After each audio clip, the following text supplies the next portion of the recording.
Coucou les petits écolos du dimanche. Cette deuxième vidéo va répondre à la question de savoir comment faire ses courses pour mieux manger, c'est-à-dire se faire du bien avec du bon et tout en étant écolo.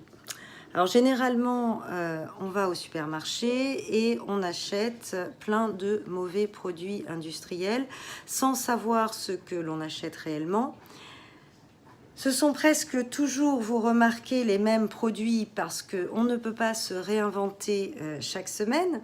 Alors, parce qu'on n'a pas tous les mêmes habitudes, tranquillement chez vous, je vous propose de télécharger l'application Yuka avec la fameuse carotte qui prend en compte la banque de données alimentaires Nutri-Score, ce qui est bien, et Open Food Fact, ce qui est moins bien.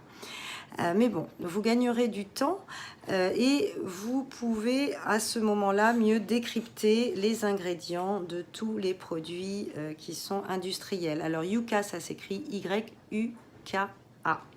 Lorsque le produit est mal noté, qu'il est médiocre ou mauvais, il faut comprendre pourquoi, de manière à savoir si vous devez ou non l'exclure. Moi, par exemple, je n'exclus pas le beurre parce qu'il est trop gras. J'exclus que les produits avec des additifs cancérogènes ou des produits contenant des perturbateurs endocriniens. Et je les remplace par des produits proposés par cette application qui vous permet de découvrir de nouveaux produits plus sains pour votre santé. Pareil pour le sel ou le sucre, souvent mal noté, j'achète quand même et j'en mange avec modération. Donc une application à ne pas prendre au pied de la lettre bêtement. Ensuite, je ne vous cache pas qu'une fois que vous aurez vu les résultats de ce que vous achetez, des nouvelles habitudes vont devoir être prises. Et vous allez baisser votre consommation de certains produits industriels qui sont médiocres ou dangereux. Après, il y a en complément de Yuka, vous avez aussi SIGA, S-I-G-A, qui est un indice qui classe les aliments les moins transformés aux plus transformés. On appelle transformés, cuisinés de manière industrielle, les non transformés étant les produits bruts, comme la viande, les fruits, les légumes, le poisson. Alors, bien sûr, tous ces produits-là sans découpe ou pelage, mais également, vous avez des céréales et les œufs dans cette catégorie-là. Alors, je vous montre rapidement cette feuille. Voilà, vous avez cette feuille-là qui résume SIGA. Je vous la mettrai sur mon compte pour que vous puissiez le consulter. Alors, le but, vous l'avez compris, c'est de manger beaucoup de produits 1, c'est-à-dire les produits frais, non transformés, un peu moins de 2 et de 3, c'est-à-dire peu transformés ou transformés comme les jus de fruits, même les confitures, les boîtes de thon, etc. Et le moins possible de 4, 5, 6. 4, 5, 6 étant les transformés gourmands comme les fromages, les soupes de poisson, les brioches, les gâteaux, les pizzas surgelées. Et alors les 7, 8, 9 doivent être évités de préférence. Hein. C'est tout ce qui est chips, soda, bonbons, glace, etc. Bon. Alors évidemment, ça va vous éloigner du super hypermarché, ça réduit le nombre de produits achetés, mais vous pouvez ne prendre que le strict minimum des aliments au supermarché et du local au marché, avec des fruits et légumes de saison. Si vous ne les connaissez pas, demandez à votre marchand ou téléchargez une liste sur Internet. Et pour la viande, achetez-la chez le boucher, le poisson chez le poissonnier et les gâteaux et le pain chez votre boulanger. Si vous voulez apprendre, vous pourrez photographier une feuille que je vais vous mettre également à disposition avec tous les fruits et légumes de saison. Alors, comment faire pour ne pas perdre de temps? Alors, c'est facile, il faut faire son marché une fois par semaine et acheter le moins de produits possible au supermarché.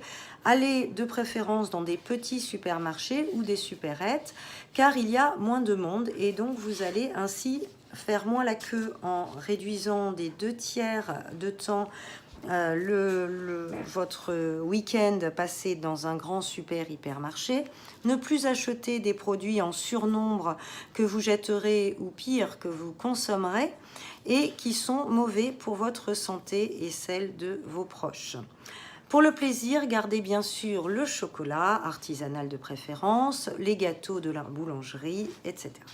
Quand on n'a pas le temps de faire à manger, vous allez me dire, bien sûr, vous n'aurez plus vos produits industriels mauvais dans votre frigo. Alors dans ce cas-là, c'est très simple et ça ne prend pas plus de temps que de réchauffer un plat cuisiné. Vous avez juste à faire griller une viande ou un poisson à passer au four avec un filet d'huile d'olive. Et vous pouvez aussi faire des pâtes. Les pâtes, c'est très sain. Et pour la sauce, il suffit de prendre, par exemple, une boîte de tomates pelées, faire revenir dans un peu d'huile ou un peu de beurre une échalote coupée, et avec une petite gousse d'ail, et le tour est joué, vous aurez une sauce tomate maison. Vous pouvez également faire une sauce avec du lait de coco mélangé avec un peu de curcuma. Ça vous prend 2 minutes et c'est très bon et c'est très sain pour la santé.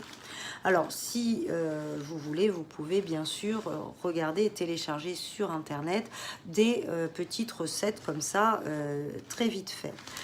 Après, si vous voulez vraiment aller de plus en plus vite, vous pouvez prendre beaucoup de légumes et juste les faire réchauffer avec une petite noix de beurre et tout sera bien. Vous grillez votre petite viande à côté et ce sera parfait. Voilà. Ça prend pas plus de temps en réalité que de chauffer un plat déjà cuisiné.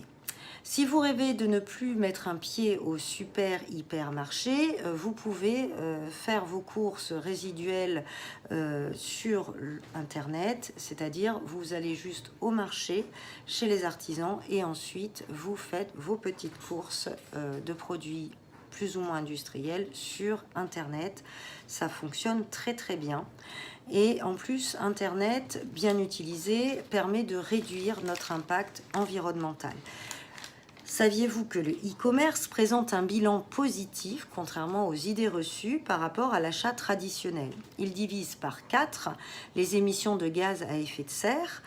En plus, le stockage se fait en entrepôt, exit les manipulations en tout genre et la consommation électrique de tout un tas de magasins, sans compter les présentoirs en papier, carton, etc. Alors oui, je sais, quand on a un ogre, c'est-à-dire un homme à la maison, ou quand on a un ado, bon, il faut quand même bien leur donner à manger. Alors moi, quand je mange des produits non transformés, on m'a dit qu'on avait moins faim car on mâchait plus, ce qui est tout à fait prouvé scientifiquement. La seule phase délicate en réalité pour être passé par là, c'est que, parce que bon, manger mieux, on s'y fait vite, hein, vous allez voir, c'est très rapide. Par contre, c'est la phase de changement qui est plus délicate, changement d'habitude. Alors, petit 1, vous passez par le constat de ce que vous achetez et de la qualité, hein, de ce que vous mangiez jusqu'à présent. Bon. Ensuite, c'est la désintox du super hypermarché. Ça se fait assez facilement. Ce qui est plus difficile, c'est la recherche de commerçants artisans autour de chez vous. Mais il y a Internet aussi et c'est très bien. Vous avez tout un tas de sites super qui vont répondre à vos attentes. La dernière phase étant de réapprendre à se nourrir avec des choses simples comme des légumes, des fruits, du poisson, des œufs, de la viande, tout en se faisant plaisir. Alors, le super hypermarché ne doit pas servir que sur l'achat de nourriture. Il peut ne servir que sur ce qui est boisson ou ce qui est produits ménagers, bien que il faut bien choisir ces produits ménagers, on le verra dans une prochaine vidéo. Et sur tout ce qui est produits zéro déchet, bio, réutilisable, etc. Il y a plein de choses à savoir et je vais vous donner plein d'astuces pour vous passer de tout un tas de produits qui feront que vous n'irez quasiment plus au supermarché et vous ne manquerez de rien chez vous. Voilà. Si vous avez des questions ou des astuces supplémentaires, n'hésitez pas à m'en faire part. Ciao les petits écolos et à très bientôt. Bye bye.